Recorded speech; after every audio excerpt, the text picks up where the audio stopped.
Assalamualaikum warahmatullahi wabarakatuh. Saudara-saudara, kawan-kawanku semua, bertemu kita kembali untuk sama-sama menyaksikan ceramah yang menarik dan berkualitas dari Ustadz Suprapto. Semoga bermanfaat, tapi jangan lupa share sebanyak-banyaknya kepada teman-teman dan family, dan subscribe ya bagi yang belum pernah. Bismillahirrahmanirrahim. Assalamualaikum warahmatullahi wabarakatuh. Waalaikumsalam warahmatullahi wabarakatuh. Jemaah sekalian, alhamdulillah pagi hari ini kita kembali dipertemukan Allah Subhanahu wa taala di tempat yang mulia ini. Ada 4 pesan ulama dalam memanfaatkan waktu, terutama bagi kita yang setelah tua. Ya. Wah, itu ukurannya apa, Pak? Ada yang mengatakan di atas 40 tahun itu sudah dianggap tua. Maka pada usia 40 tahun, Al-Quran memberikan perhatian khusus di dalam surat Al-Ahqaf, surat ke-46 ayat 15. Usia 40 tahun tersebut biasanya ada kejadian-kejadian spiritual ataupun kejadian yang sifatnya duniawi yang mengarah kepada kebaikan seseorang. Tapi ada juga, Pak, ketika usia 40 tahun justru orang berubah makin jauh dari Allah. Ya. Kalau dari sisi ilmu psikologi itu ada namanya midlife crisis, Pak. Krisis setengah baya atau krisis istilahnya puber kedua, ya. Makanya kadang orang genit pada usia 40 tahun kawin lagi diam-diam nggak bilang-bilang istri, itu usia 40 tahun, atau melakukan hal lain. Itu memang ada, Pak. Jadi di dalam Al-Quran juga 40 tahun, ya. Di situ kadang Allah berikan anugerah Nabi diangkat pada usia 40 tahun. Kemudian Allah berikan kematangan usia spiritual pada usia 40 tahun. Demikian pula orang bisa membedakan antara posisi seorang anak dan seorang bapak itu pada usia 40 tahun. Di situ terkadang gitu, Pak. Ada penyesalan yang kita alami pada masa muda kita karena pada masa muda kita sering melalaikan sholat, sering meninggalkan kebaikan, kadang juga sering berargumen dengan orang tua. Bagaimana pendapat para ulama sebelum kita masuk ke materinya? Jadi insya Allah kesalahan-kesalahan kita di masa lalu itu bisa ditebus dengan ibadah di 4 waktu. Dan ketika kita memanfaatkan 4 waktu tersebut, insya Allah kualitas ibadah kita, kualitas kekurangan amal kita yang dulu kita tinggalkan, itu akan ditambal, diganti, dan dipenuhi oleh Allah di 4 waktu tersebut. Kapan itu? Pertama, para ulama menyebutkan waktu yang paling gampang itu adalah waktu setelah maghrib sampai isya. Usahakan waktu setelah maghrib dan isya itu mengurangi seluruh aktivitas yang tidak berkaitan langsung dengan ibadah. Nonton TV, main HP, cuma ngobrol-ngobrol yang dalam tanda kutip tanpa tujuan. Kalau musyawarah, kemudian bicara tentang kemasjidan, ada tamu, itu memang hukumnya sunnah, Pak. Jadi kalau ada hal-hal yang berkaitan dengan agama, dengan kejiwaan dan kemaslahatan bersama, itu dilakukan. Ada tamu, ya ditemani. Tapi ketika tidak ada, manfaatkan itu untuk kepentingan menambal kekurangan-kekurangan kita di masa lalu. Insya Allah sholat kita yang dulunya bolong-bolong, sedekah kita yang pas-pasan, atau amal-amal buruk kita yang pernah kita lakukan di masa lalu, itu akan dihapus oleh Allah Subhanahu wa taala. Kan amal itu kan begini, Pak. Amal itu ada amal baik, ada amal buruk. Amal baik itu ada kemungkinan diterima atau ditolak, Pak. Ya. diterima atau dihapus istilahnya. Amal buruk juga gitu, ada kalanya dia dicatat, ada kalanya dihapus. Nah, kita berharap amal buruk kita itu semua dihapus oleh Allah. Amin. Amal baik kita dicatat oleh Allah dan diterima. Amin. Nah, dua-duanya, baik amal baik dan amal buruk, semuanya kelak akan dihisab. Nah, makanya ketika waktu-waktu tertentu tersebut, waktu setelah maghrib, dimanfaatkan sampai isya untuk apa? Untuk mengisi kajian taklim, untuk belajar membaca Al-Quran, untuk memahami hukum-hukum. Itu insya Allah bisa menembus kesalahan-kesalahan kita di masa lalu. Yang kedua apa Pak? 30 menit sebelum tibanya waktu subuh, itu langsung disebut di dalam surat Ad-Dzariyat, ya, surat ke-51 ayat sekitar 40-an Pak. Ya, itu disebut orang-orang yang beristighfar di waktu sahur. Nah, waktu itu malaikat rahmat turun menawarkan secara langsung, ini hadisnya hadis qudsi Pak, menawarkan secara langsung tentang 3 pilihan. Yang punya hajat akan dikabul, yang minta ampunan akan diampuni, yang minta dekat dengan Allah itu akan segera didekati. Jadi ada rahmat Allah diturunkan dan ditawarkan, terutama menjelang waktu subuh. Alhamdulillah kalau bapak-bapak bisa bangun. Biasanya kalau orang tua itu kan tidurnya agak susah, kemudian bangunnya cepat lah. Ya, kalau ada sudah usia 50 ke atas itu ada kecenderungan gitu Pak. Jadi ada namanya, istilahnya itu penyakit susah tidur. Apa Pak namanya? Insomnia. Insomnia. Tidurnya susah, bangunnya gampang. Ada sedikit-sedikit gitu. Nah, memang kalau laki-laki itu oleh Allah, kalau tidur itu biasanya diberi kenikmatan, bangunnya agak susah Pak. Anak nangis juga biasanya nggak denger. Tapi kalau istri itu diberikan insting pendengaran itu lebih tajam Pak. Anaknya rewel sedikit itu mesti bangun.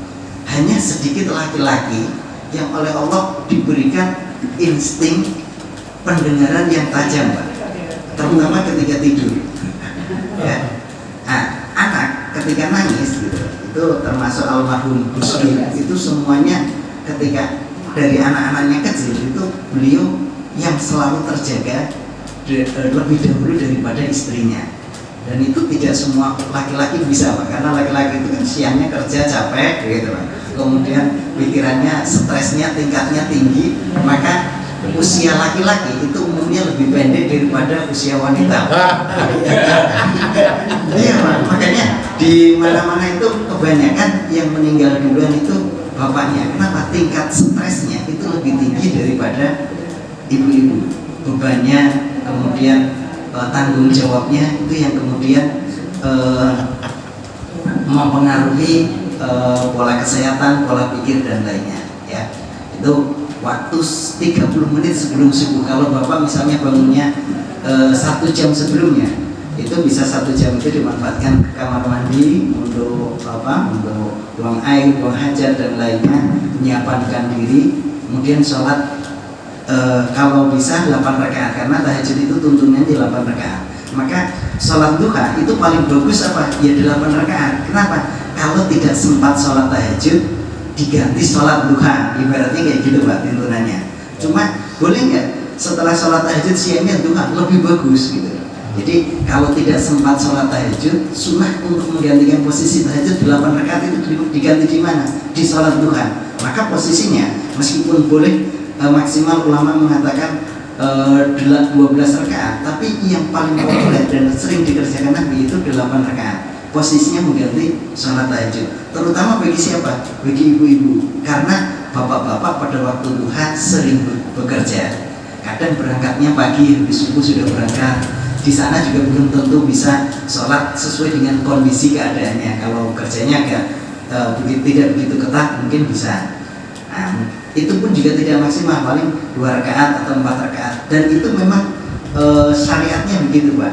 jangan memaksakan 8 rakaat kalau memang ada kebutuhan yang dan keperluan yang memang menuntut kita untuk dikerjakan. Nah, ibu-ibu ketika bapak-bapaknya berangkat kerja di rumah itu kan cenderung kadang tidak ada kegiatan atau kadang selesai beres-beres, itu dianjurkan untuk sholat duha. Ya.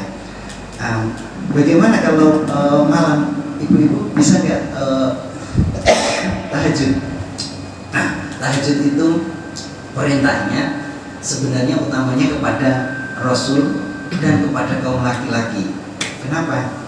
Laki-laki itu memiliki tingkat stres yang tinggi, terapinya salah satunya dengan tahajud. Nah, ibu-ibu itu ketika mereka terutama memiliki anak-anak bayi, itu kadang memiliki tingkat kesulitan yang agak tinggi, terutama anak kecil yang butuh perawatan ekstra. Nah, di situ ketika meninggalkan tahajud bagaimana? Itu disepakati oleh para ulama, nikah itu hukumnya tetap lebih utama meskipun dia harus memutus ibadah sunnah walau qat'un nawafili gitu. Biasanya ketika masih single, masih perjaka, masih perawan, sholat tahajud terus. Tapi karena sudah berumah tangga, punya anak, atau kadang pengantin baru belum sempat mandi besar gitu misalnya gitu, itu tetap lebih utama menikahnya daripada dia mengejar untuk melaksanakan ibadah tapi tidak nikah gitu, ya.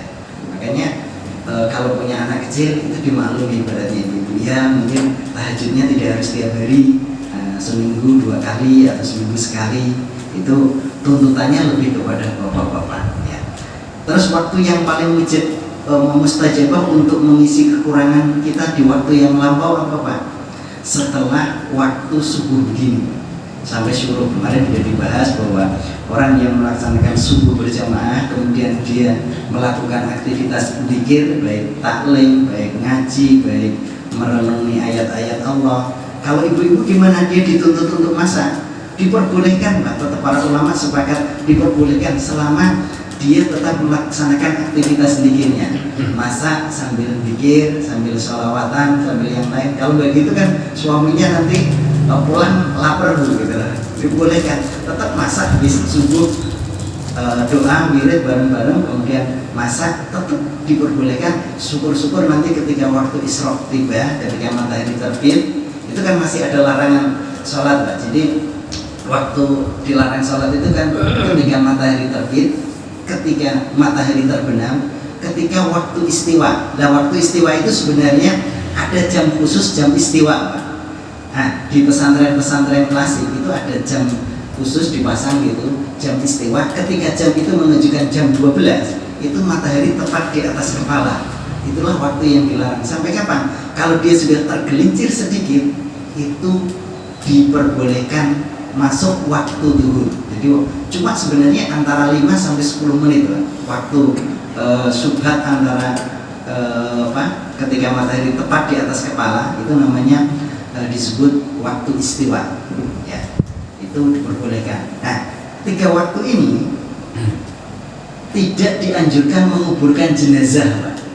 Waktu pas matahari terbit, waktu pas matahari terbenam, dan waktu pas istiwa. Nah, kita mungkin kalau matahari terbit kan jarang banget lah di kita. Ketika matahari terbenam juga jarang banget, kecuali yang kesorean gitu. Nah, ya ketika pas istiwa itu mungkin masih agak banyak Pak gitu ya. Jadi waktu-waktu itu adalah waktu yang hukumnya dimakruhkan untuk sholat dan mengubur jenazah. Jadi kalau bisa paling bagus gimana? Sekalian nunggu jamaah zuhur gitu kan, zuhur sholatin jenazah itu baru ke sana. Atau kalau agak pagi, sekalian agak pagi jam 10 sholat jenazah gitu. Kemudian dibawa ke sana, kalau makam kira-kira mungkin setengah jam lah kalau dari rumah, prosesinya dan lain-lain. Nah, mungkin jam 11 sudah dimakamkan. Itu jauh lebih bagus daripada tepat waktu istiwa. Jadi ada 3 waktu ya. Jadi isyraq juga gitu Pak, ketika matahari terbit jam misalnya sekarang jam 5:30 lewat 10 menit ya, atau lewat 15 menit ya Pak. Jam 5 lewat 42 menit itu waktu terbit matahari atau waktu isyraq. Nah, Isyraq itu diukur dari sekitar 10 menit setelah terbitnya. Itu diperbolehkan kita sholat 2 rakaat. Kalau kita dari tadi sudah tahajud, sudah sholat subuh, sudah zikir, sholatnya itu disebut sholat isyraq, Pak. Tapi kalau kita tidak melakukan hal tersebut, kita boleh sholat juga, tapi disebutnya sholat duha.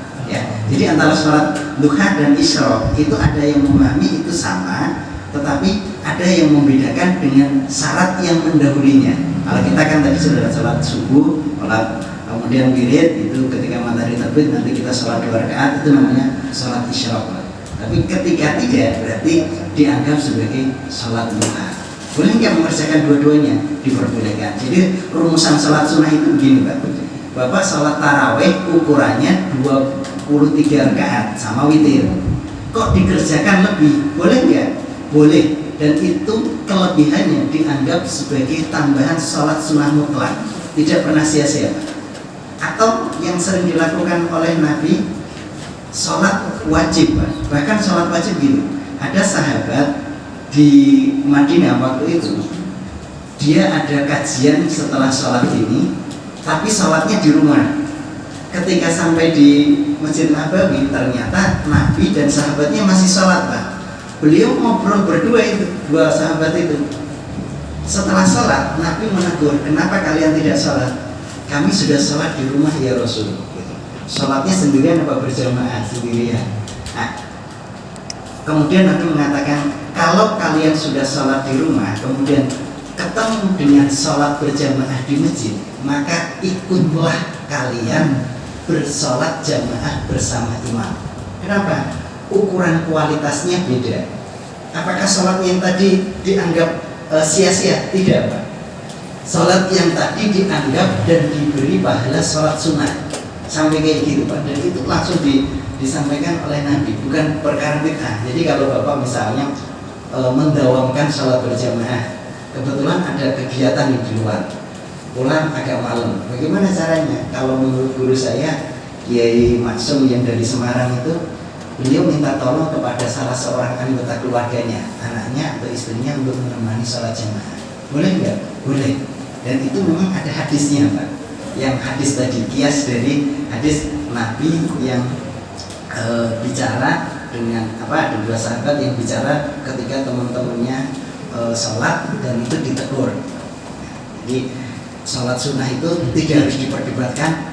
Duha berapa? 8 rakaat atau tahajud 8 rakaat. Bapak kalau mengerjakan tahajud saking semangatnya jadi 12 rakaat atau 14 rakaat, boleh nggak? Boleh. Selebihnya dihitung sebagai sholat mutlak, namanya sholat sunnah. Jadi tidak ada yang sia-sia. Jadi itulah keutamaan kita belajar ngaji di sini. Nah, jadi bisa memahami bahwa apa yang kita lakukan dalam kebaikan, insya Allah Allah akan bimbing dan tidak sia-sia. Tadi apa, Pak? Habis maghrib, setelah sebelum sholat subuh 30 menit, setelah sholat subuh yang terakhir itu waktu 30 menit sebelum maghrib, Pak. Ya, 30 menit sebelum waktu asar.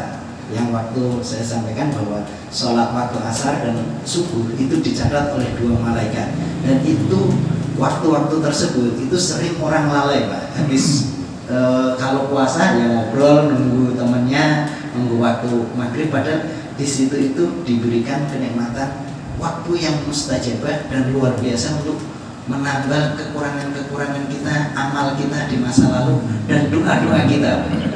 Nah, bagaimana bagusnya gitu loh. Bagusnya sih kalau ada temennya ya, itu ngaji atau di musola diskusi bareng. Nah, syukur-syukur kalau misalnya Senin atau Kamis ada buka puasa bareng, nah itu memanfaatkan beberapa 30 menit sebelum waktu maghrib. Dan itu memang tidak banyak orang yang bisa memanfaatkan itu, Pak. Biasanya masih pulang kerja, masih macet, masih hal lain. Bagaimana kalau pas di jalan?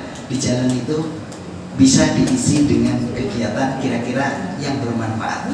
Ya, itu jadi Bapak Ibu yang dulu pernah merasa meninggalkan amalan-amalan tertentu atau ibadah tertentu atau bahkan sampai sekarang sudah lupa jumlahnya, cara mengisinya gimana? Diisi waktu-waktu pilihan 4 waktu tersebut dengan ibadah. Adapun untuk materi tentang keajaiban sedekah, saya hanya menyinggung sedikit bahwa di dalam agama kita itu Pak, ada istilah qadar, ada istilah qada, ada istilah takdir. Qadar itu artinya awalnya ukuran Pak.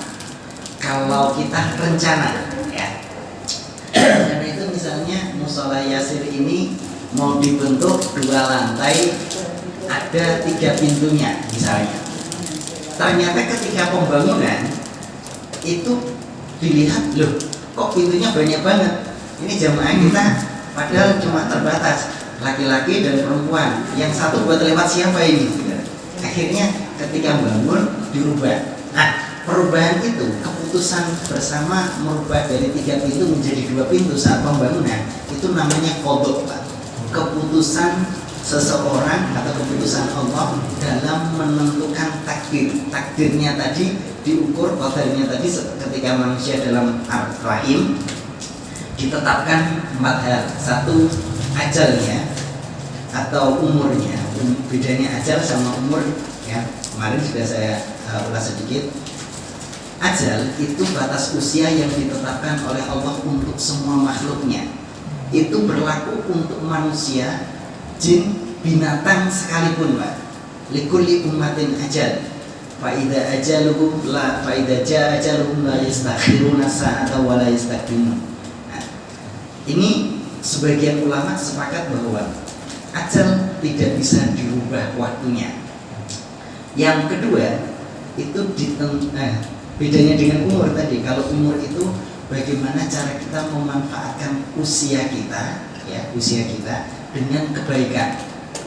Makanya yang ditimbang oleh Allah itu adalah kebaikan kita atau umur kita. Umur itu dari kata amaro ya umuran, memakmurkan masjid itu dari kata umur Pak. Jadi istilahnya memakmurkan musola itu juga merupakan nilai kebaikan. Dengan sedekah, dengan mengisi taklim, dengan mengisi jamaah, dengan berbagai kegiatan kebaikan, itu namanya umur. Umur itu berarti apa? Kebaikan yang kita lakukan di usia kita.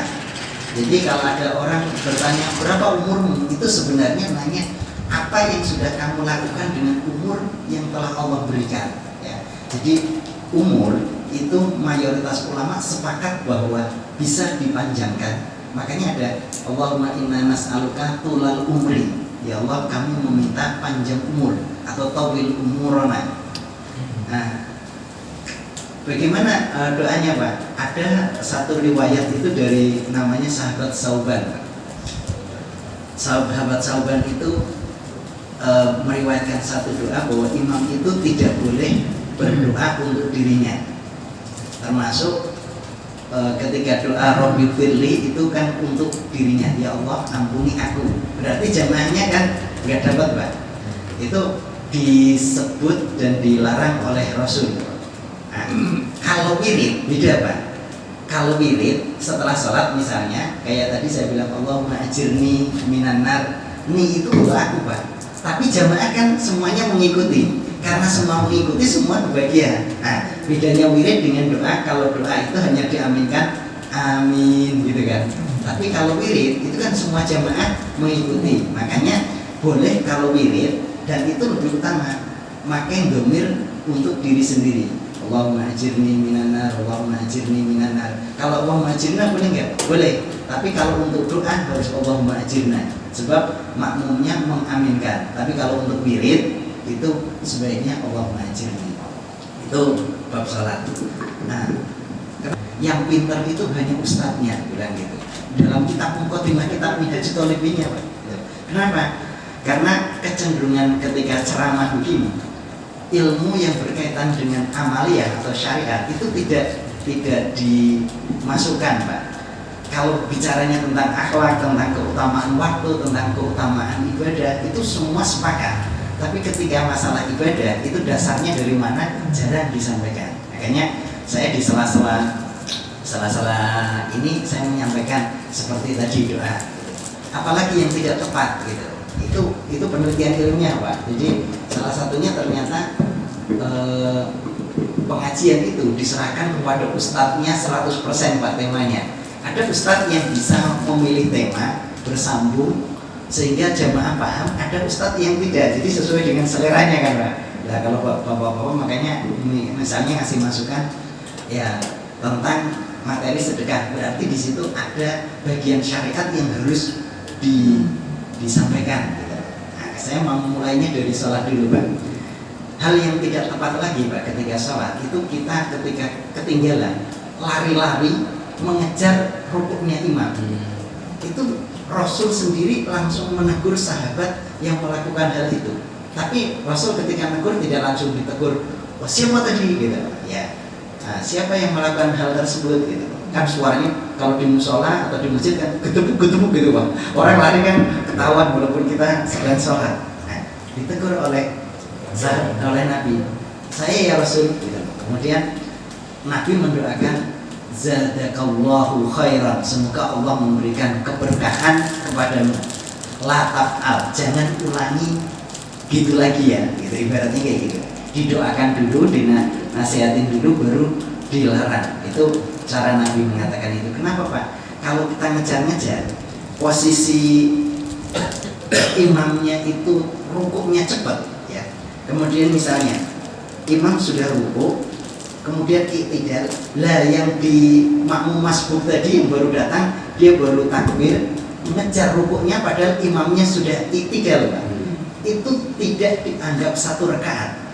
Sebab syarat ketemunya rakaat dianggap satu rakaat itu ketemunya tumak ninah imam dalam rukuk dengan tumak ninah makmum dalam rukuk. Jadi kalau Bapak misalnya sholat di satu masjid di pinggir jalan, ada kan sholat imamnya ngomong cepat-cepat Pak, buru-buru lah gitu. Dan memang salah satu kendala di Indonesia itu kalau sholat cepat tapi wiridnya panjang Pak.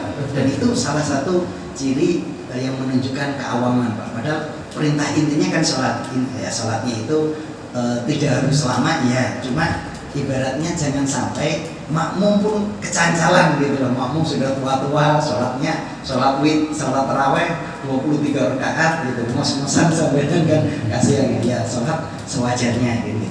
Nah, sholat sewajarnya itu ketika makmum ruku disunahkan rukuknya itu agak panjang. Kenapa? Karena kita tidak tahu kalau misalnya di sini keramik gitu atau marmer bisa lihat belakangnya Pak. Oh ada jemaah datang, itu disunahkan untuk memperpanjang apa? Tujuannya tadi menunggu tumak ninahnya makmum dengan tumak ninahnya imam biar bertemu. Kalau tidak bertemu, meskipun makmum sudah rukuk Pak, itu tidak dianggap satu rakaat. Kalau Bapak misalnya mengalami hal itu, baru rukuk imamnya sudah sami Allahu liman hamidah kan tidak ketemu. Meskipun kita sudah rukuk, kita nambah satu rakaat lagi Pak. Ya. Jadi dihitungnya itu dari situ, itu yang paling sering dialami kesalahan yang dilakukan oleh jamaah kita Pak, terutama orang-orang ya, mohon maaf teman-teman kita yang nge-grab, yang ngejek, kemudian mereka sholat di masjid ya bagus gitu, cuma dalam ilmu pengetahuan kalau kita ngaji kan sama-sama harus diingatkan. Kemudian kayak tadi kunut itu kenapa ketika membaca fa innaka takdi wa la yubdu alaik fa inna la yadhillu man walaik, itu diam makmumnya, imamnya diam itu karena itu isinya adalah pujian as-sana'u lillah, pujian kepada Allah, bukan doa lagi Pak. Jadi pujian itu karena sholat itu isinya doa wasana, doa dan pujian, itu dianjurkan semua jamaah itu mengucapkan ketika wakina syarroma qadairu ya.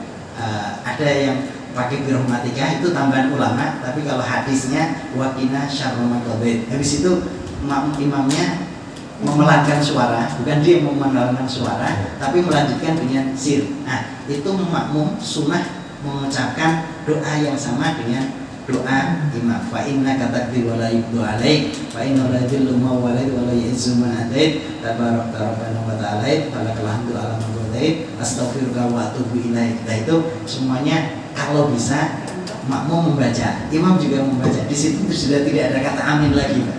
Nah, kalau ditambah doanya namanya doa tolak bala, ditambah sebelum sholawat tadi. Allahumma dfa'annal ghala wal waba wal bala wal fasya wal munkar, itu ditambah sebelum sholawat. Tapi setelah diam tadi, Pak, diamnya itu maksudnya pujian tadi. Nah, itu yang ketiga. Gitu. Yang keempat yang sering ini saya sampaikan dulu, kalau sedekah nanti Pak materinya kan berapa. Soalnya ini prinsip, Pak. Jadi tidak semua orang memahami sendiri-sendiri. Yang keempat itu kalau Bapak lupa sholat terutama sendirian, ini 3 rakaat apa 2 rakaat? Ambil yang mana, Pak? Nah, kalau sholat ambil yang kecil, tapi kalau bakwan ambil yang banyak, Pak. Kalau Bapak makan di warung, ini saya makan 4 atau 3? 4 aja. Kalau misalnya makan 3 berarti 1 sedekah, gitu kan. Tapi kalau sholat itu diambil yang lebih kecil.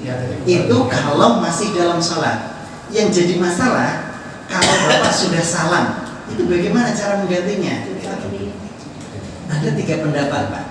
Nabi sendiri, Pak Quraisy itu pernah ditanya oleh salah seorang muridnya, Pak Ustadz, mohon maaf, Bapak pernah nggak menemukan hadis tentang bacaan sujud sahwi? Ternyata ketika dicari oleh Mustafa Yakub juga, itu tidak ditemukan bacaan sujud sahwi, Pak. Bagaimana subhana man la yanamu wa la yaswi itu, Pak? Ya. Itu kan kalau kita lupanya dalam sholat sebelum salam sunnah sujud sahwi, sujudnya 2 kali. Pertama baca, kemudian duduk, sujud lagi. Nah, bacanya subhana man la yanamu wa la yaswi. Nah, itu diambil dari ashabus Syafi'i, Pak. Para pengikutnya Imam Syafi'i, bukan dari Nabi. Nah, ternyata tidak ditemukan karena Nabi dalam hidupnya itu diriwayatkan lupa cuma 2 kali, Pak. Pertama itu ketika sholat asar, jadi 2 rakaat ketika beliau sujud tahiyat pertama, tiba-tiba langsung salam, Pak. Dan ketika salam, beliau langsung keluar di depan masjid mengadakan taklim begini, Pak. Ada salah seorang sahabat namanya Dzulyaday. Tangan kanannya dengan tangan kirinya itu beda, makanya disebut orang yang memiliki 2 tangan, kan? Jadi panjangnya itu beda, Pak. Itu mengatakan, ya Rasul, amnasita au kosorta, engkau mengkosor sholat atau engkau lupa? Nabi menjawab, kilahuma la, dua-duanya tidak. Saya tidak sedang mengkosor sholat, artinya kalau bepergian itu kan dari 4 rakaat boleh 2 rakaat.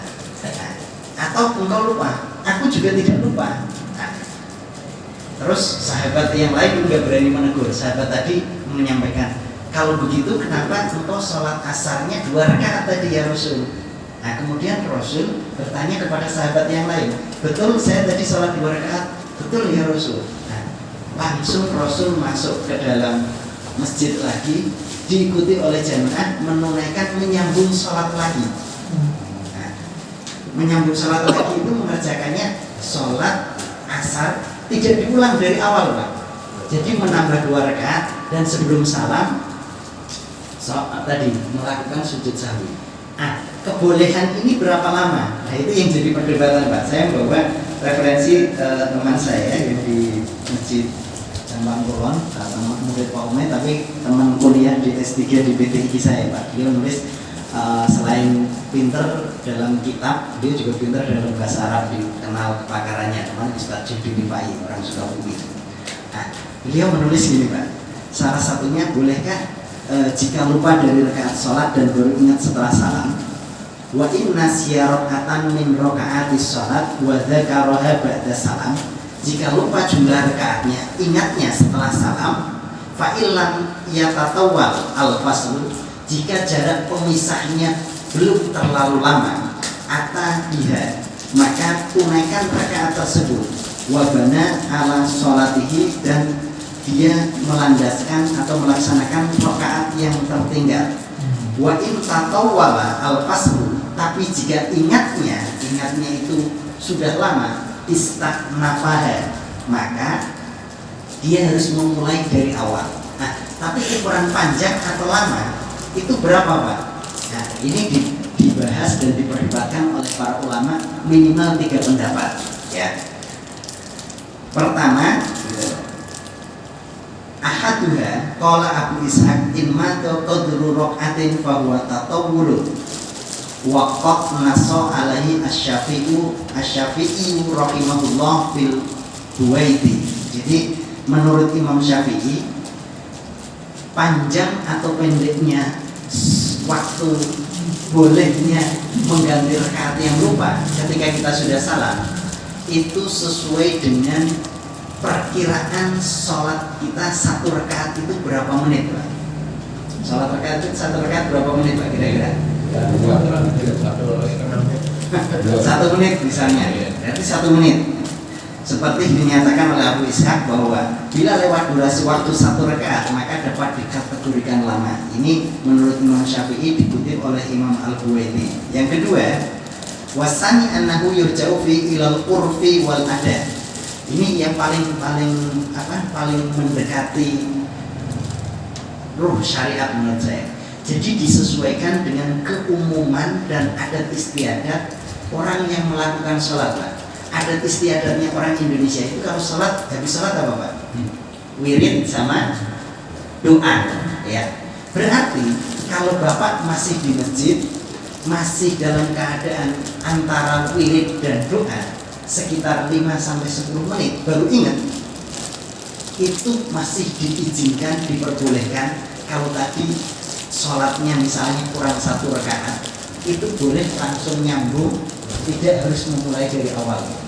Saya pernah sholat, Pak, makmum, saya sholatnya sholat masbuk, sholat isya. Ketika imam salam, saya ikut salam, diingetin sama jamaah saya sebelahnya, Pak, kurang 1, Pak, dibilang gitu. Saya masih bingung gitu loh, masih bingung gitu, habis salam gitu, tiba-tiba kok 1 gitu, karena dia sebelah saya kan tahu saya terlambat ya. Saya diem aja gitu. Ingat-ingat setelah beberapa waktu kemudian gitu. Gimana kalau masih dalam keadaan di tempat itu, dalam keadaan wirid dan keadaan doa, itu masih diperbolehkan untuk menyambung tanpa mengulang sholatnya.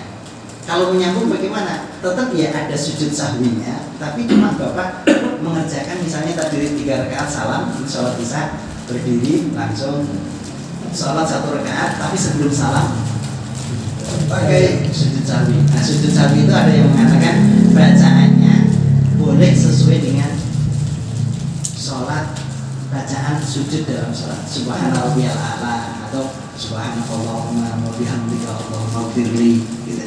Seperti doa-doa yang sering kita baca. Atau seperti tadi ashabus Syafi'i, subhanaman la yanamu wa la yasu, diperbolehkan. Nah, terus yang ketiga, menurut Abu Ali ibnu Abu Hurairah, imadu qadru sholati allati nasiyafiyah istanafa. Ukurannya, kalau tadi Imam Syafi'i mengatakan 1 rakaat, yang kedua itu sesuai dengan adat kebiasaan masyarakat yang berlaku, yang ketiga itu sesuai dengan perkiraan waktu sholat kita, Pak. Waktu sholat kita berapa menit? Misalnya sholat subuh berapa? 5 menit. Berarti setelah 5 menit itu kita harus memulai ulang. Tapi kalau kurang dari 5 menit itu kita boleh melanjutkan. Itu dibahas dalam kitab I'anatul Talibin ini, Pak, ya. Jadi ada batasan-batasan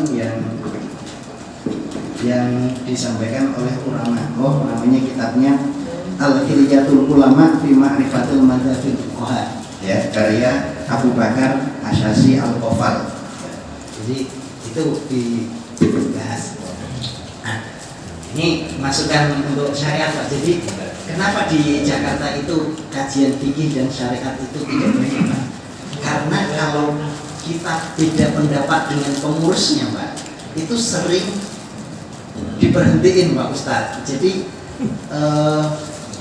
apalagi misalnya, mohon maaf, di sini Salafi, di sini beda pendapat Ahlussunnah, itu kan sisi syariatnya sering tidak ketemu, Pak. Tapi kalau bahas keutamaan waktu, bahas fadhailul amal, keutamaan sholat atau bahasan akhlak, semuanya sama, Pak, tidak ada perbedaan. Tapi ketika kita bahas tentang syariat ini, ada toleransi, ada ilmu, ada usul fikih yang harus dikedepankan dan rasa hormat, rasa ya. Itu pertama. Nah, tadi takdir yang sudah ditetapkan oleh Allah itu bisa dirubah salah satunya dengan infak. Nah, ada di dalam surat mana? Surat ke-34 ayat 39. Infak itu apa bedanya dengan sedekah atau zakat? Ini hanya istilah dari para ulama. Infak itu dari kata nafkah artinya terowongan.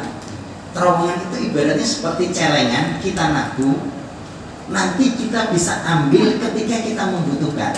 Maka infak itu sifatnya sosial, dia pahalanya akan bisa diambil oleh seseorang ketika berada di akhirat, bahkan bisa diambil ketika di dunia. Itu infak. Apa kalau sedekah artinya apa? Sedekah itu dari kata sodako artinya kebenaran, membenarkan janji-janji Allah bagi orang yang menunaikannya. Nah, itu sedekah. Kalau zakat apa? Dari kata zakat, yuzaki, tazkiyatan, itu artinya sesuatu yang sifatnya membersihkan jiwa yang kotor. Nah, maka ayat-ayat tentang sedekah, zakat, dan infak itu selalu digabungkan dengan ayat-ayat tentang kematian. Orang yang bisa sedekah dengan ikhlas, dengan baik, dengan ikhlas, dengan jujur, dan memberikan yang terbaik ya. Jadi kalau infak itu ada bagian yang disedekahkan itu yang paling kita miliki, yang paling bagus Pak, itu nilainya paling tinggi ya. Misalnya baju, kita punya baju 10, kalau kita kan sedekahnya biasanya yang nggak kepake Pak. Nah, kalau kita bisa sedekah dengan baju yang paling kita sayang, itu ada di dalam surat Lan tanalul birra hatta tunfiqu mimma tuhibbun, juz 4 baris paling pertama Pak, kalau Bapak baca Al-Quran ya. Lan tanalul birra hatta tunfiqu mimma tuhibbun, kayaknya surat Ali Imran Pak ya, juz 4 pokoknya pas paling atas. Kalian tidak akan memperoleh nilai kebajikan yang sempurna kecuali bisa memberikan infak yang terbaik dari yang kalian punya. Untuk sampai situ Pak, hanya orang-orang yang percaya kepada janji Allah, orang yang sudah dekat kepada kematian, dan orang-orang yang telah mengikhlaskan diri yang bisa Pak ya. Itu perbedaannya ya. Jadi zakat itu hukumnya wajib, sedekah itu menuntut keikhlasan dan kebenaran terhadap janji Allah, infak itu sesuatu yang diberikan sewaktu-waktu kepada siapa saja untuk apa saja, yang hasilnya itu bisa diambil ketika di dunia dan akhirat. Kalau Bapak sedekah kepada orang baik, itu niatnya melanggengkan kebaikannya. Tapi kalau Bapak sedekah kepada orang yang jahat, orang pengamen misalnya, mohon maaf bukan jahat ya, ya orang baik lah, pengamen, orang yang minta-minta, itu niatnya bagaimana? Mencegah dia berbuat dari keburukan. Jadi kalau pengamen itu kan kalau nggak dikasih, mereka kadang nekat nodong kan Pak. Nah, jadi mencegah keburukan itu juga sama pentingnya dengan mendorong kepada kebaikan. Nah, kalau Bapak misalnya ada pengamen gitu, kira-kira orangnya bertato begini-begini, kasih, boleh nggak? Boleh. Meskipun dia nanti buat apa kita nggak tahu, tapi niat kita itu mencegah dia untuk tidak berbuat kejahatan. Nah, itu pahalanya insya Allah dapat nggak? Dapat gitu. Minimal ya niat kita dia bisa makan, dan setelah makan itu perutnya tidak lapar dan dia tidak berbuat kejahatan. Ya. Sebab gini Pak, kalau kebaikan dalam ilmu pendidikan itu beralih kepada orang lain dengan cara meniru Pak. Karena sifatnya meniru, prosesnya lama banget Pak. Anak diajari sholat, itu setiap hari subuh begini belum tentu sholat Pak, belum tentu bangun, betul nggak Pak? Ya, betul. Iya betul, karena Bapak sudah pengalaman, prosesnya lama banget Pak. Guru ngajarin anak itu belum tentu selama bertahun-tahun juga anaknya bisa nurut. Tapi kalau keburukan itu sifatnya menular. Menular itu tidak diajari pun itu bisa dilakukan oleh anak tanpa anak diajari keburukan. Bapaknya misalnya suka ngerokok, mohon maaf ini yang ngerokok, langsung itu tidak diajari pun langsung dia akan merokok Pak, baik bapak di depan bapak atau di belakang bapak gitu. Itu salah satunya Pak. Kenapa?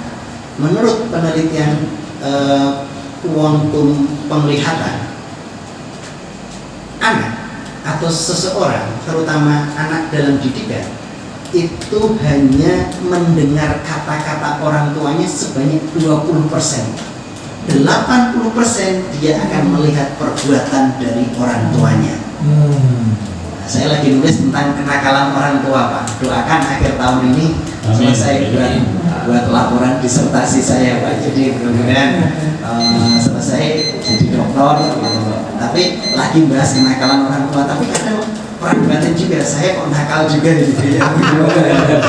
Karena menurut Syekh Mutawalli Asy-Sya'rawi, itu gurunya Pak Quraisy yang di Mesir, tokoh terkenal, beliau mengatakan gini, sholahul abna muta'allaqun bisolahil abad.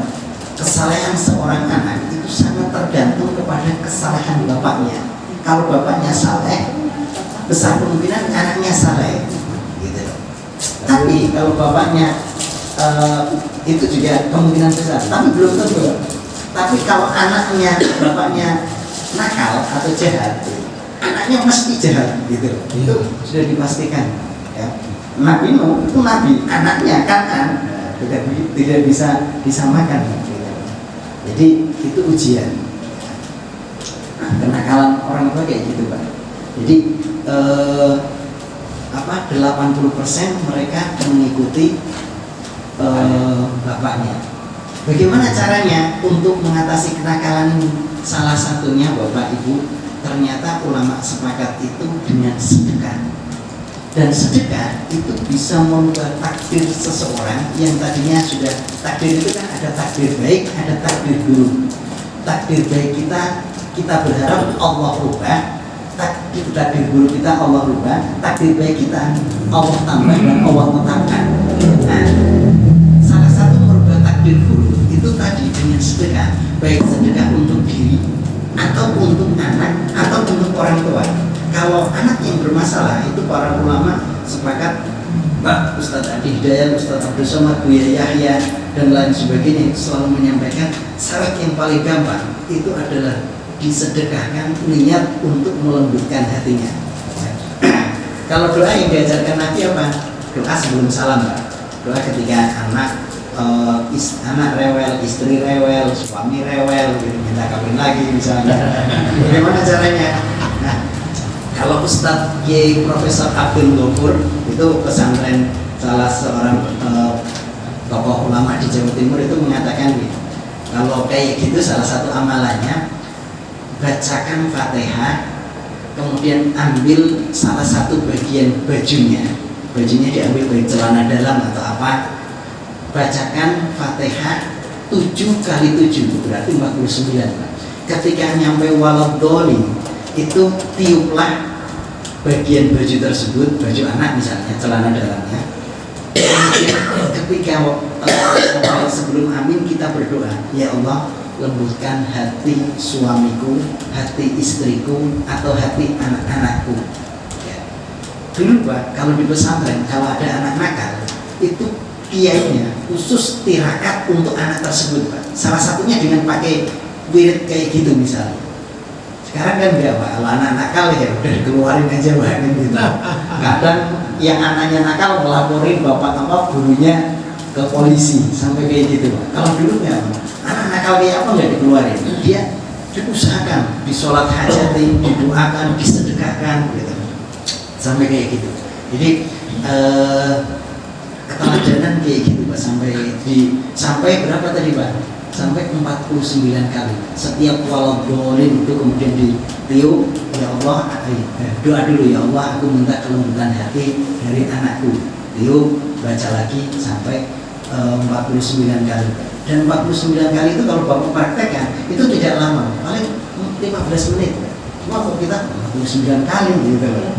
Cuma paling, apalagi Bapak sambil melakukan apa gitu pas keluar, coba dicoba itu Pak. Ada yang memang pakai air seperti saya Al-Jabir itu, ada wirid-wirid tertentu seperti ayat kursi, Al-Ikhlas dan lain-lainnya dibacakan di air, kemudian air itu digunakan untuk mandi, untuk minum dia.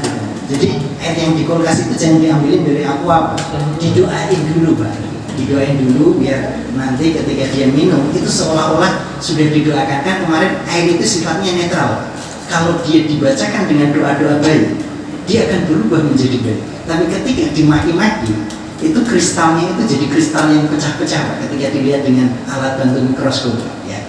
Nah makanya ya waktu kemarin kan kalau air dari subuh sampai maghrib itu netral, berubah sifatnya netral.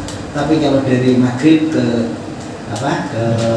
jam 12 malam merusak badan, tapi jam 12 malam sampai subuh itu menyehatkan badan. Nah, makanya misinya kapan? Ya di antara waktu itu Pak, antara waktu jam 12 sampai waktu subuh. Doakan itu untuk anak-anak kita ya. Termasuk sedekah itu juga paling bagus dilaksanakan kapan? Setelah sholat subuh kayak gini. Karena malaikat itu turun, ya Allah gantilah orang yang berinfak dengan harta yang berlipat ganda dan didoakan amin oleh malaikat yang satunya. Tapi ketika ada orang minta-minta pagi-pagi begini, orang minta pagi kan nggak wajar Pak. Nah seperti Bapak misalnya lewat di lampu merah ada yang minta, itu berarti ada kemungkinan dia lapar banget gitu loh Pak. Nah itu disedekahin, itu yang luar biasa pahalanya. Nah, ada juga kalau orang pagi-pagi dimintain kok nggak ngasih, itu juga didoakan oleh malaikat. Ya Allah, hancurkan dia dalam keragusannya. Nah, maka sedekah paling bagus pertama kepada siapa? Satu, kepada orang tua, wabil walidaini. Itu ada di dalam surat Al-Baqarah ayat sekitar 138 itu.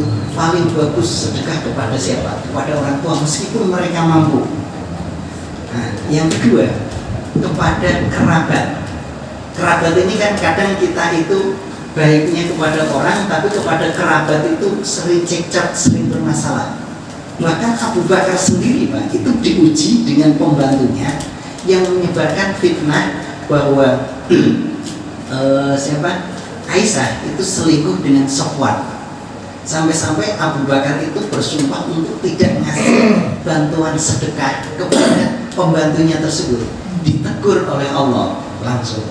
Abu Bakar bertaubat gitu. Jadi meskipun dia jahat, meskipun dia iseng suka menyebarkan fitnah, tidak boleh ditarik. Kenapa? Orang yang jahat Pak, kalau kita jahati dia makin jahat Pak. Makanya dalam surat Al-Falaq kan wa min syarri hasidin idza hasad. Orang hasad, orang yang punya hasud, kalau mereka diisengi dan muncul hasudnya itu luar biasa Pak. Bisa ke dukun, bisa ke pesugihan, bisa kemana-mana untuk menghancurkan orang yang dihasati. Jadi kalau orang hasad sudah muncul sifat hasadnya, itu luar biasa kok keburukannya. Makanya biar dia tidak muncul hasadnya, ya di salah satunya dengan sedekah. Nah, kerabat itu dibagi menjadi 3. Ada orang kita bisa sedekah dapat 3 kebaikan. 3 kebaikan itu kalau kita sedekah kepada satu saudara kita yang tinggalnya dekat kita, dalam artian tetangga kita. Yang ketiga, orangnya beragama dan seakidah dengan kita. Ya, satu saudara kita tinggalnya di dekat rumah kita dan orangnya seagama. Ini memiliki 3 hak. 3 hak itu yang harus didahulukan. Termasuk kalau misalnya Bapak diundang oleh orang gitu loh, waktunya sama, misalnya habis sholat isya diundang tahlilan di sana sama di sana, pilih yang mana? Ngukurnya dari sini Pak ya. Jadi dalam ilmu nahu itu in amilani tadoya bismin amal qablu falil wahidin min amal, namanya bab tanasi perebutan. Kiai diundang di satu waktu itu didahulukan oleh yang mana? Waktunya sama, tempatnya berbeda. Nah, pertama itu menurut ulama Kufah ya. Ulama Kufah itu mengatakan yang dahulu atau yang pertama kali mengundang kita, selain faktor tadi Pak ya, faktor tadi itu faktor kerabat, faktor tetangga, faktor agama, nah itu dimasukkan. Tapi yang mengundang kita dasarnya apa? Akhlak. Jadi yang mengundang kita itu yang pertama kali mereka berhak mendapatkan pelayanan dari kita. Yang kedua, menurut ulama Basra ya, itu yang paling dekat dengan posisi rumah kita. Sebab kalau ada apa-apa, mereka kan yang akan menolong kita, mereka yang akan membantu kita. Tapi tentu ngomong dengan yang tadi gitu loh, yang dulu kan, Pak mohon maaf ternyata ada tetangga saya yang minta tolong banget 7 hari lagian juga sama gitu. Saya juga sering minta tolong, dia juga minta tolong saat ini lagi kesedihan, disampaikan secara baik. Nah itu secara akhlak kayak gitu. Jadi kalau misalnya ada undangan dua bareng itu, kalau jadi ustadz ya kayak gitu Pak. Yang dahulu atau yang terdekat itu dua-duanya ada. Yang satu menurut ulama Kufah, yang satu menurut ulama Basra. Tapi yang mayoritas itu ulama Kufah yang pertama kali menyampaikan. Tapi ulama Basra itu menekankan pada hak tadi. Ada saudara yang memiliki 2 hak Pak. Dia saudara kita, tinggalnya dekat kita, tapi bukan seagama dengan kita. Atau tinggalnya jauh, bukan tetangga kita, seagama dengan kita, tapi kerabat dengan kita. Itu sedekah prioritas kedua. Jadi Bapak sedekah dengan orang tetangga, masih kerabat, tapi kebetulan agamanya beda. Atau yang jauh, kerabat kita, orangnya muslim, tapi tinggalnya tidak berdekatan dengan kita. Itu prioritas kedua. Prioritas yang ketiga ya dia tinggalnya bukan tetangga kita, bukan saudara kita, tapi orangnya sesama manusia. Istilahnya hanya kita baik kepada dia karena faktor kemanusiaan. Itu yang memiliki satu hak. Berarti siapa? Non muslim tetangga kita. Misalnya non muslim ada tetangga kita, boleh nggak kalau dia ada kesulitan, misalnya rumahnya kebakaran, kemudian airnya mati, itu kita bantu juga dari sisi kemanusiaan. Dapat pahala nggak? Dapat gitu. Jadi sampai kayak gitu Pak. Wa tinggal kurba itu maknanya ada yang memiliki 3 hak, ada yang memiliki 2 hak, ada yang memiliki 1 hak. Nah, orang yang tadi yang bersedekah itu kaitannya dengan keyakinan bahwa dia akan mati. Kata Nabi, orang yang cerdas itu orang yang bisa membedakan antara kebutuhan dan keinginan. Hadisnya itu riwayat Imam At-Tabrani, al-qayyisu man dana nafsahu. Orang yang sudah bisa menekan hawa nafsunya, wa amila lima ba'dal maut, dan dia menyiapkan untuk hari kematiannya. Sedekah itu adalah yang terbaik yang dibawa ketika orang meninggal. Bahkan orang sakaratul maut itu yang diminta kepada Allah hanya 1. Bahkan orang sudah mati itu hanya 1 Pak. Kalau dia bisa, dia ingin sedekah saja Pak. Sebab sedekah itu ternyata ketika dia meninggal atau saat sakaratul maut itu menjadi teman yang paling baik, yang paling bisa menenteramkan, yang paling bisa menemani saat dia dalam keadaan kritis. Bahkan orang yang sudah meninggal pun itu ada di dalam surat Al-Munafiqun ayat 11 itu minta kalau seandainya bisa pergi ke dunia, dia minta 1 aja Pak, cuma sedekah, nggak haji, nggak umroh, nggak zakat, nggak lain-lain, sedekah aja Pak. Nah, makanya dari sisi ilmu kesehatan Pak, sedekah itu ternyata memiliki manfaat. 1, mengurangi stres Pak. Orang yang hartanya banyak tapi pelit itu ternyata memiliki tekanan, dia cenderung untuk memikirkan dan fokus pada hartanya. Maka Al-Quran itu mengecam dalam 2 surat. Satu, alhaakumut takasur, kalian dilalaikan karena menumpuk-numpuk harta. Yang kedua, wailul likulli humazatil lumazah, celakalah orang yang selalu menghitung-hitung duitnya tapi tidak pernah sedekah. Nah, itu satu, berarti sedekah itu sudah diteliti di University of Queensland ya, di Australia. Orang yang sedekah itu memiliki kecenderungan stres paling sedikit.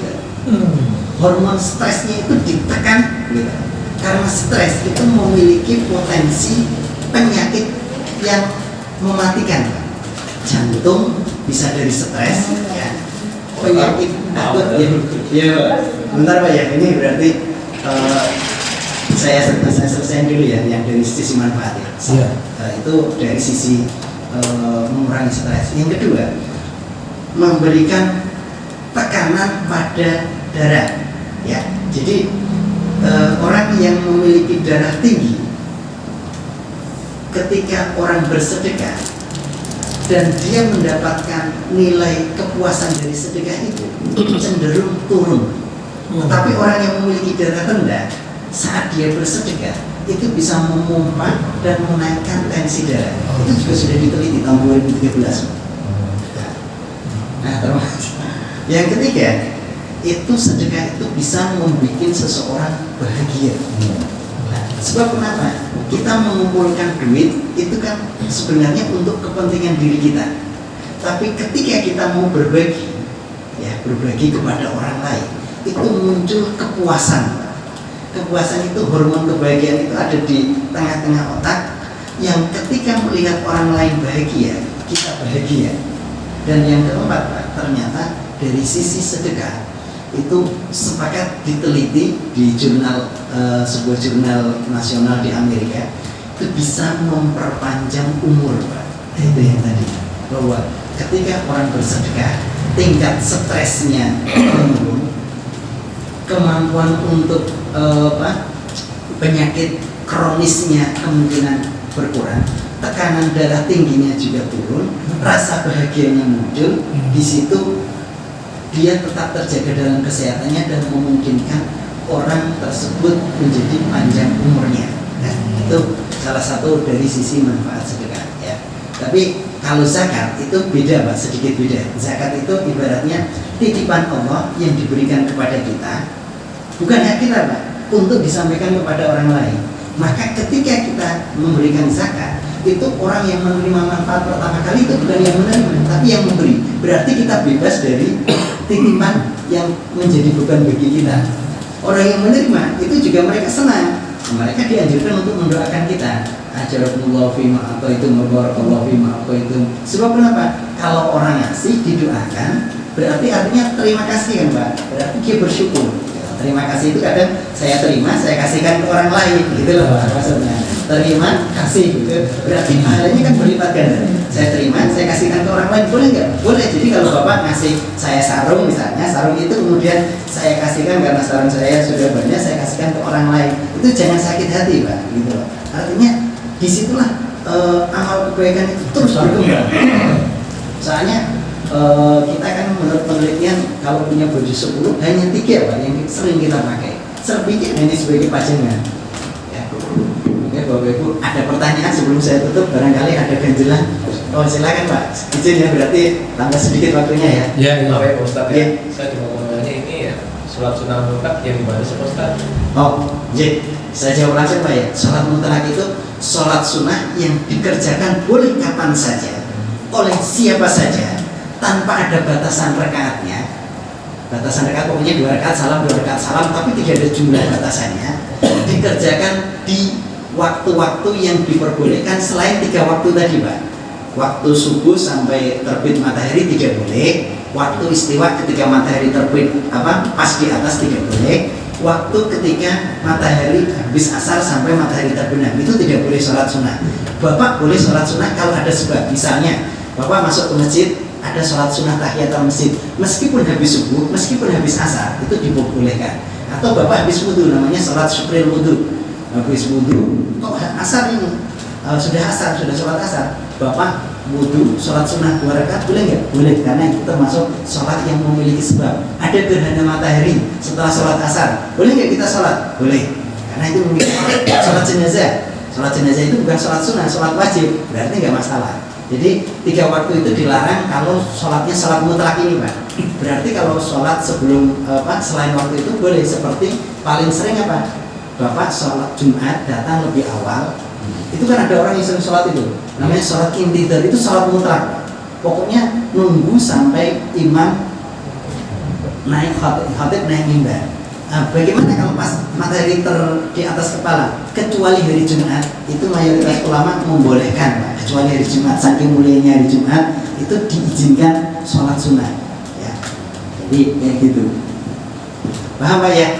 Jadi sholat yang boleh dikerjakan kapan saja kalau Bapak luang, terutama ketika di Masjidil Haram atau Masjidil Nabawi Pak. Mudah-mudahan Bapak dan kita semua bisa umroh ke sana. Itu sunnahnya bukan baca Quran Pak. Sunnahnya sholatnya sholat mutlak kalau di sana.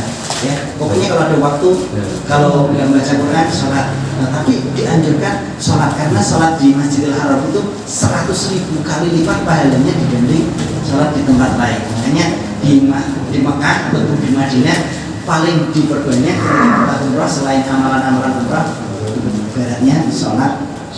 Ada yang lain Pak?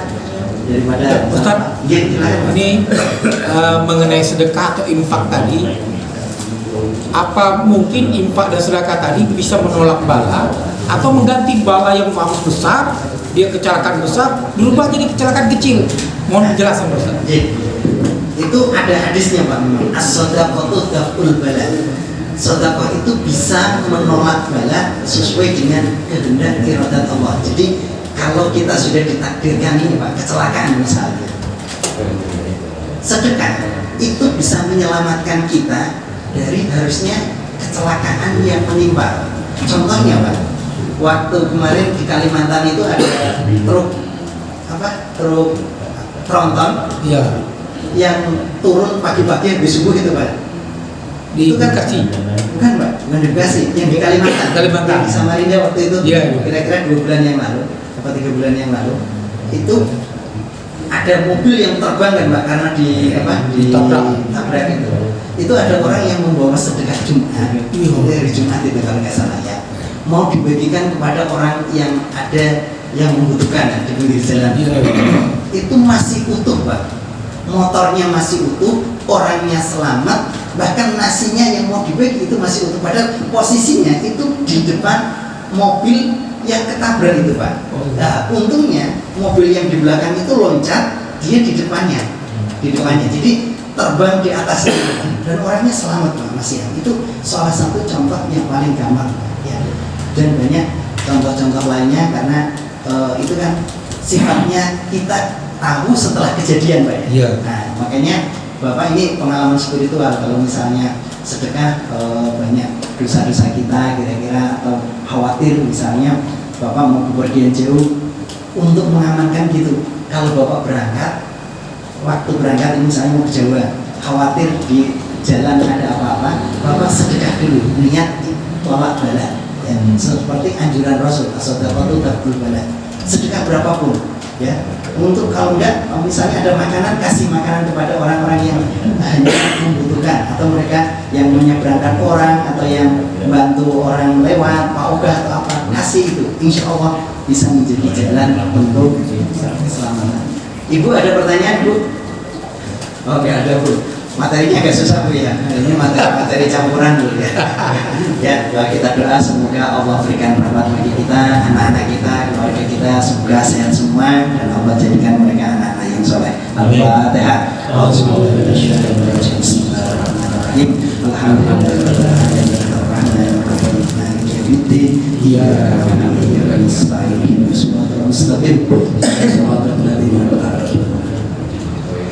Bismillahirrahmanirrahim.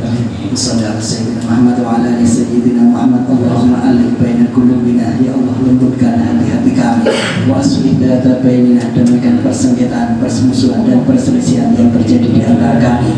Wahdinas subul salam, bimbing kami menuju berbagai jalan keselamatan. Wa najina minal dhulumati ilan nur. Ya Allah, jauhkan kami dari segala bentuk perbuatan dosa menuju jalan petunjuk-Mu. Waj'alna al-fawahisya ma dhahara minha wa ma batan. Ya Allah, jauhkan kami dari segala bentuk perbuatan keji baik yang tak tampak maupun yang kelihatan. Wa barik lana fi asma'ina. Ya Allah, berkahi pendengaran kami, wa absarina dan penglihatan kami, wa qulubina dan hati-hati kami, wa azwajina dan berkahi pula pasangan-pasangan hidup kami, wa dzurriyyatina dan berkahi pula anak-anak keturunan kami. Allahumma barik lana fi auladina wa la taturrahum wa qum bi ta'atika warzuqna birrahum. Ya Allah, berkahi kehidupan anak-anak kami, jangan biarkan mereka sengsara. Berilah mereka taufik dan anugerahilah kami dan bakti mereka. Rabbana atina fid dunya hasanah wa fil akhirati hasanah wa qina adzabannar. Walhamdulillahirabbil alamin. Sekian, assalamualaikum warahmatullahi wabarakatuh. Demikianlah kawan-kawanku semua. Semoga ceramah dari Bapak Ustadz Suprapto tadi bisa menambah pengetahuan kita. Dan insya Allah mudah-mudahan bisa kita amalkan. Lain waktu kita ketemu kembali. Terima kasih atas segala perhatiannya. Mohon maaf jika ada kekurangan. Wassalamualaikum warahmatullahi wabarakatuh.